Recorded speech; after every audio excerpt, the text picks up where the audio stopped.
Hi there, I'm Abby. Thanks so much for tuning in to our series, The Women Leading Visual Tech.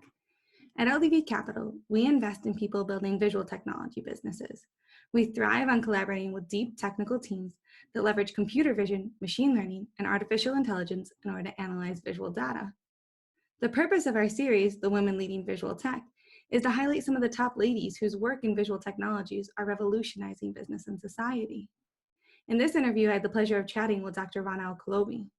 Dr. el Kaliouby is an Egyptian-American scientist, entrepreneur, author, and AI thought leader who's on a mission to bring emotional intelligence into our digital world. She's the co-founder and CEO of Affectiva, an MIT Media Lab spinoff that's credited with creating the category of emotional artificial intelligence, or emotion AI. Emotion AI is built on deep learning, computer vision, speech science, and a massive amount of real-world data. Having raised over $50 million from top-tier investors, Dr. el Kaliouby has brought Affectiva's emotion AI to over 90 countries and to several industries, including the automotive industry and media analytics. She's got a track record of translating technology innovations into products that address the needs of massive international markets and spearhead the application of emotion AI to mental health, autism, conversational interfaces, robotics, and education. Dr. el Kaliouby has been recognized as Fortune's 40 Under 40, Forbes America's Top 50 Women in Tech, and she's also World Economic Forum Young Global Leader. She holds a PhD from the University of Cambridge and a postdoctorate at MIT at their Media Lab.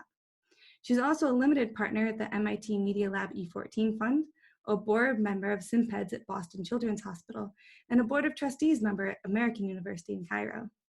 Most recently, Dr. el Kaliouby has published her memoir, Girl Decoded, a scientist's quest to reclaim our humanity by bringing emotional intelligence to technology. It follows her personal journey growing up in the Middle East, moving to the United States to become an entrepreneur, juxtaposed against her work building emotion AI. It's incredible. If you haven't read it, I highly recommend. I hope that you enjoy this conversation with Dr. el Kaliouby just as much as I did. Enjoy. Rana, it's great to connect. I'm so glad to have you here today and ask you some questions. I really enjoyed reading your book. And can't wait to find out a little bit more from behind the scenes. Thank you for having me. I'm excited to do this. Absolutely. So one of the questions that we start out with all of our interviews with, I know you've got kids. So how did you describe what you do to your kids when they were little? Oh my God, my kids have always been my guinea pigs. So they've been testing the technology from very early on. That's adorable. And yeah, so I basically say, we're on a mission to build computers that can recognize human emotions. And I have them test our demos. So they practice their different facial expressions. And then I show them how the technology is able to detect a smile or a smirk or a frown. And that inevitably kind of leads to a discussion on, oh, Mom, what are you using it for? Very cool. And so, I know that your father was a computer programmer. Your mother was one of the first female Egyptian computer programmers too. And you describe her in your book as playing a really large role in ensuring that you received a top education. What kind of part do you think that this played in for you deciding to pursue computer science? Do you think that that's going to play a major role in your kids deciding to pursue their future careers as well? I think growing up, both my parents are technologists. In fact, that's how they met at a COBOL programming class many, many years ago in the 70s. And they've always been proponents of our education, both me and like my two younger sisters. But but they let me decide what I wanted to study. So I think they had kind of an implicit influence, but they didn't really force it or anything. With my kids, my daughter is 17, so she's at the age where she's kind of deciding and thinking about college. She's definitely kind of decided that she's not a computer scientist. She's more in development and international relations. Very cool. My son, though, who's 11, he's super passionate about programming and robotics in particular. That's great. Do you remember a specific point in your life when you decided that that's where you really wanted to dedicate your studies to? I'd say 2 points. One, just as a young kid, my dad used to expose us to all sorts of technologies. And in particular, I used to play Atari, which was one of the very early video games with my two sisters. All the way. Yeah, Space Invaders was my favorite.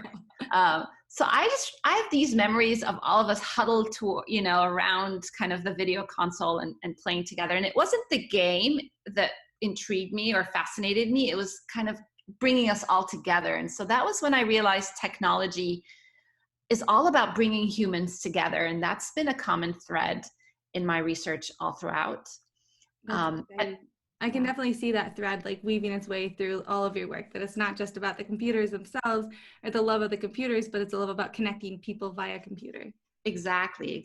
And I mean, fast forward to the world we live in today, and a lot of our communications is mediated through technology. And so my hypothesis is if that technology is emotion blind, our communication is going to be emotion blind too. And so I'm kind of on a mission to reverse that.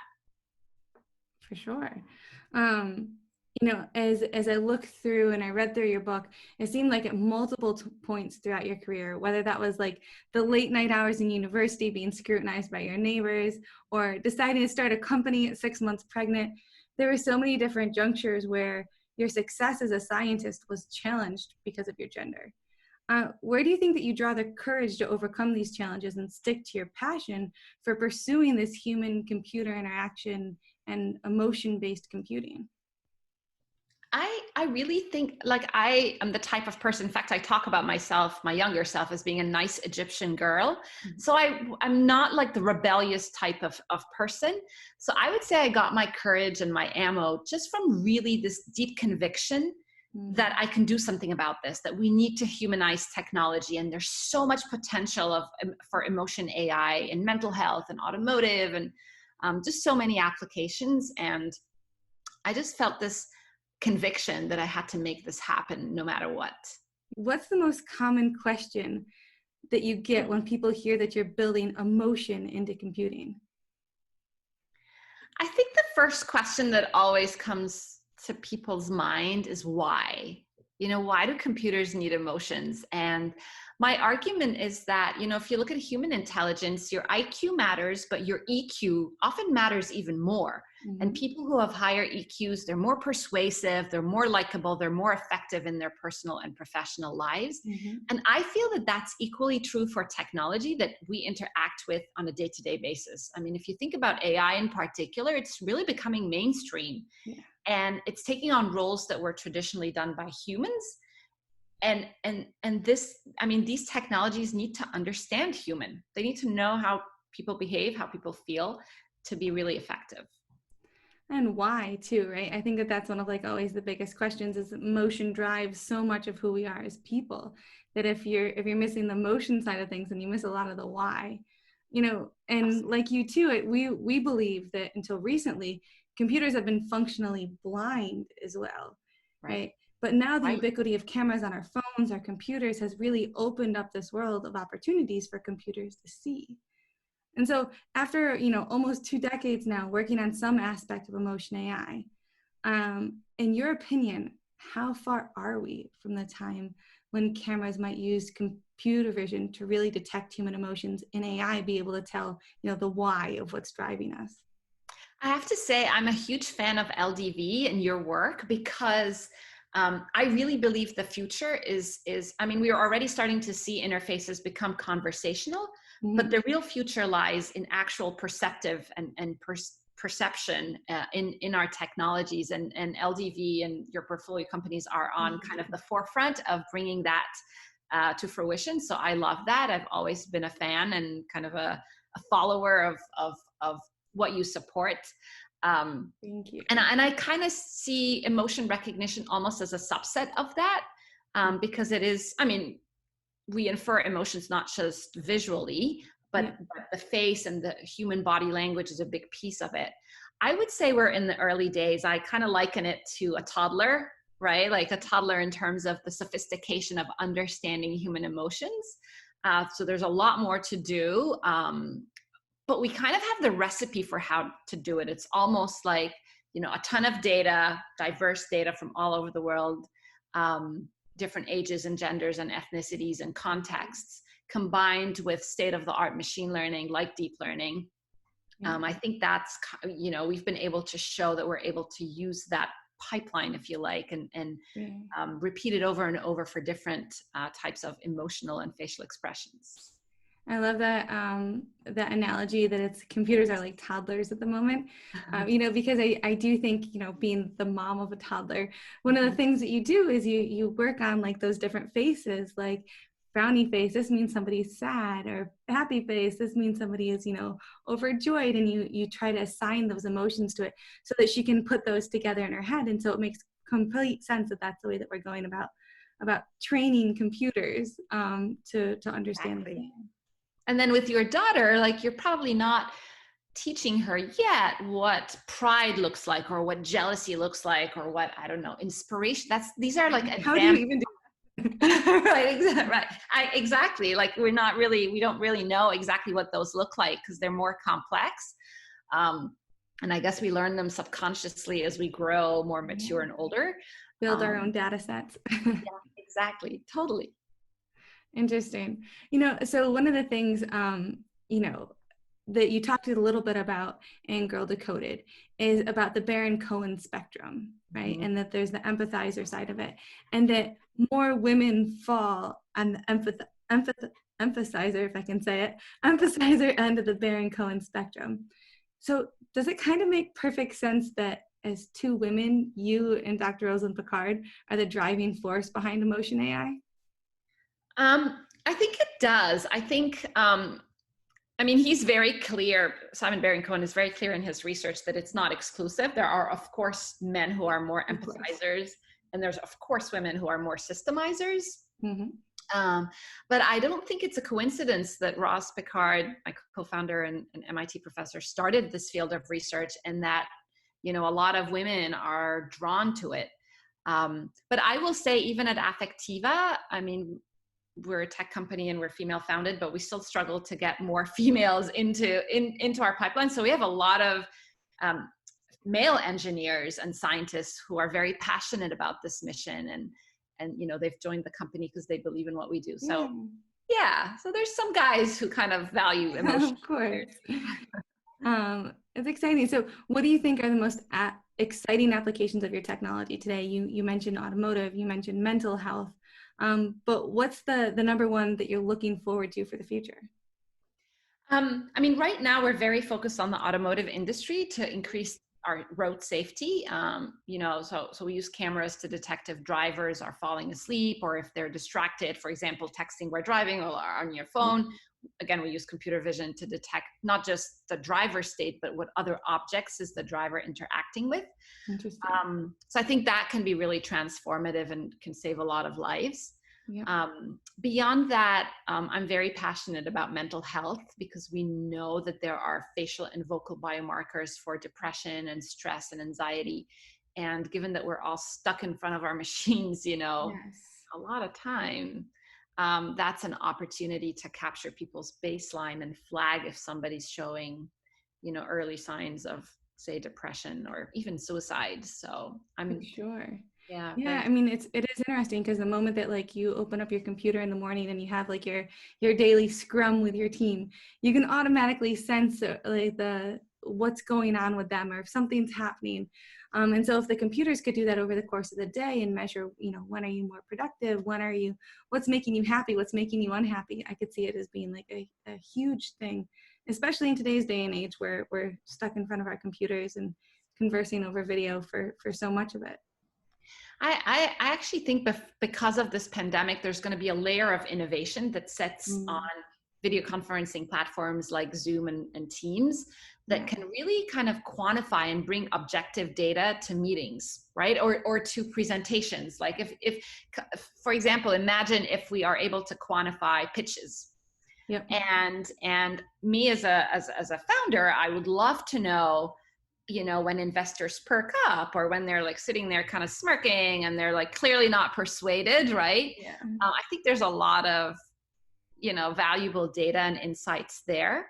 I've been presenting a lot of doing a lot of virtual book events. I can imagine.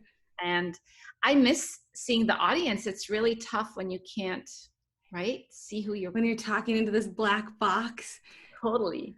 Right. So I think emotion AI can be integrated into these video and live streaming platforms in very creative ways to create a sense of shared experience. And I'm excited to see what comes out of this. Very cool.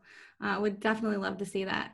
Kind of going back to pitches, right? When you and Dr. Picard started to start up Affectiva, what do you think was the greatest challenge that you encountered? We were lucky because we spun out of MIT. So we were lucky in that we were able to get meetings with a lot of investors. And in my book, I talk about the specific time when we were doing the Sand Hill Roadshow. So she and I flew out to the Bay Area. My son was about 6 to 7 months old. And I had to bring him along because I didn't really leave him behind. I think a couple of challenges. First, we were two women coming out of academia, so not a lot of like startup experience. And I was clearly, at the time I used to wear a hijab, so I was clearly Muslim. Mm-hmm. And we were pitching an emotion company. So if you look at our early pitches, we never used the word emotion. We referenced it as like the E word, and we always used a synonym of it. That's why we called the company Affectiva, like a play on affect. Mm-hmm. So I think the fact that we were so different than what these predominantly male investors were used to seeing, I think that made it, that definitely made it hard. And I wonder if there were more female funders and female investors in the room, if it would have been, there would have been more resonance, right? Yeah. So I was definitely taken aback when I heard, but it makes a lot of sense. It's what people have been saying for a while now, that in the beginning, you never pitched to a woman or a person of color in the VC world. That's incredible to me. Just because I have such a wonderful network of women in VC now that I work with on a daily basis. I feel like it's changing. So I'm part of an organization called AllRaise, and we support female founders and female funders. Are you part of it too? I am, yeah. I love AllRaise. Are you in the New York?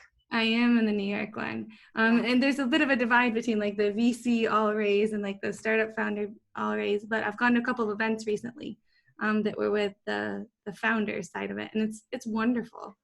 It's a great way to connect.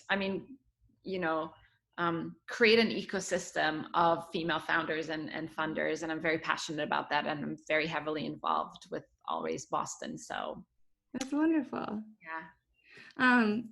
I think one of the big things that kind of stood out also is that you guys had a great network coming out of MIT of advisors and people who kind of put you on the right path to things. And ultimately, you end up saying that Dave Berman, who you brought in to be the CEO of Affectiva, really helps, make you into a startup. Would you recommend to other researchers who are looking to commercialize their technology for the first time to really search for a co-founder that has experience in building a successful business? It's a good question. I think so. Dave was amazing because he brought a lot of experience. He grew up in WebEx, right? So he was one of the very early people to join WebEx, and by the time he left, he was like one of the top 3 executives at the company. Mm-hmm. So he had a lot of experience growing a company, which was amazing. Mm-hmm. And I'm forever grateful for that expertise. I guess my question, which it's hard to tell what's the right or wrong answer, is whether he had to be I wonder, does it make sense for the founder to be the CEO, even if the founder doesn't have the business experience, and then you partner maybe with a COO who has a lot of experience? I think that equation maybe makes more sense. But absolutely. No, but I think, like that coupling of the business side of things and somebody who really loves the business operations and the sales and has a passion for that, coupled with somebody who has a strong technical background in the research and the drive and the passion for the technology that you're creating, we've seen to be kind of like a sweet spot. And if you can find that and marry those two together. I totally agree, because I find that so my current COO, who's also an MIT alum and very experienced in the startup industry in Boston, that's exactly the kind of, that's why it's such an amazing partnership, because I'm the evangelist, I'm passionate, I want to evangelize both internally and externally, and I'm visionary and I'm strategic. Yeah. And he's like the nuts and bolts guys. guy. I know that. Yeah, he's like detail oriented. He makes sure that all these ideas are translated into actions and plans. So it's a great partnership. That's wonderful. What advice do you have for women who are researchers to inspire them to take the risk, commercialize their research like the way that you did with Affectiva? I think there's something magical about starting a company. For me, it was taking something I'm really passionate about and making sure that it's deployed globally at scale and that it changes the way people go about their daily lives and their daily business. For me, that's always been the drive. And that's hard to do within academia, right? Yeah. So for me, if my advice would be, if you're passionate about something, about a cause or a technology, and you're an expert in it, then you should by all means go for it. It's an emotional roller coaster of a ride, but it's worth it. That's fantastic. So kind of getting a little bit back to Girl Decoded, you started out the book with a really harrowing story from 2017 of a disabled man who was drowning while teenagers stood by filming it and laughing. And as we've seen recently, there's still incredibly tragic human interactions that are being caught on camera. But now, at least, they're eliciting some strong emotional responses and protests that will hopefully lead us to meaningful reform.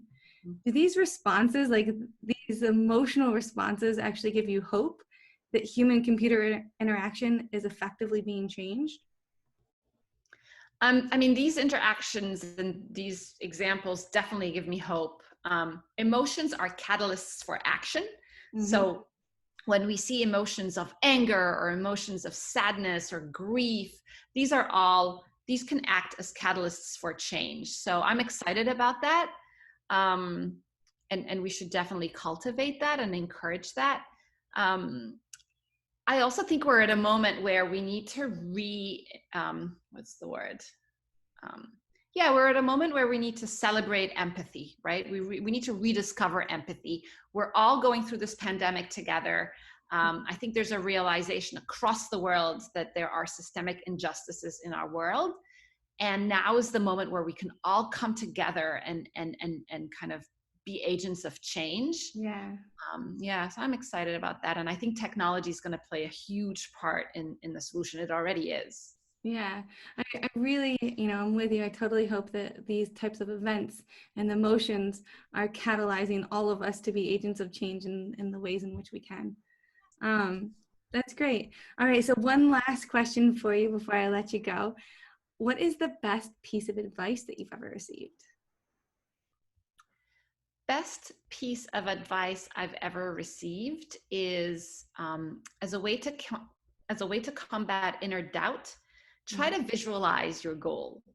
That's been really interesting. So when I wanted to become the CEO of Affectiva, a mentor of mine said, and I just felt it was impossible. He said, visualize it. He was like, imagine walking into the office as the CEO and do that over and over again. And before long, I had internalized that was possible. And I was able to come up with an action plan that made it real. That's brilliant. Well, thank you so much for taking the time to chat and to spread a lot of interesting points about emotion AI and how human-computer interaction is going to change over the years to come with the help of the fantastic technology that you've developed and the company that you've got, Affectiva. Thank you so much, and we'll chat again soon. Thank you for having me. Thank you.